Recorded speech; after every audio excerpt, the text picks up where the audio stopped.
So printers are shit. Here's my new fucking...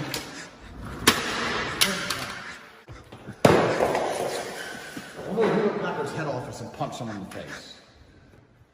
Go this way. I no longer print this. Goes in the bin.